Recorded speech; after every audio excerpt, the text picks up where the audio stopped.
ব্যারাকপুর শিল্পাঞ্চলে হাতে গোনা কয়েকটি শ্মশান ঘাট রয়েছে, যেখানে বৈদ্যুতিক চুল্লির ব্যবস্থা চালু রয়েছে। ভাটপাড়া পৌরসভা 2 নম্বর ওয়ার্ডে অবস্থিত মুক্তারপুর শ্মশান এরকমই একটি শ্মশান ঘাট, যেখানে বৈদ্যুতিক চুল্লিতে মৃতদেহ সৎকারের ব্যবস্থা ছিল।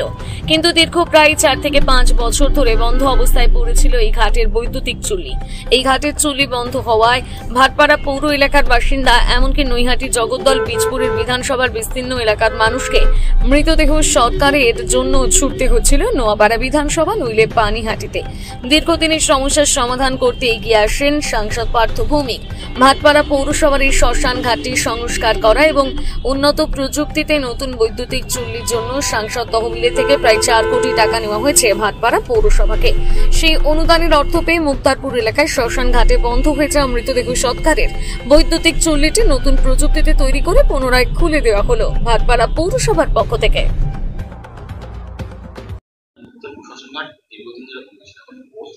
দীর্ঘদিন বলতে না, 4.5 বছর বন্ধ ছিল।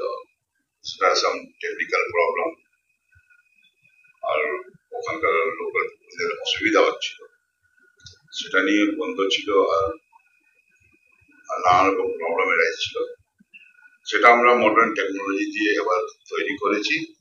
লোকের সেই সময় বহুত অসুবিধা হতো, এখান থেকে হাতপুর যেতে হতো, সামনে যেতে হতো, সেটা আমাদেরও খুব খারাপ লাগতো, মানে দুঃখ পেত।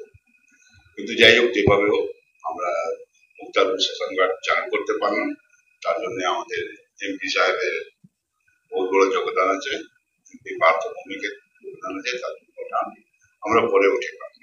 সরকারি অনুদান পেয়েছি। হ্যাঁ, সরকারি 4 কোটি টাকা।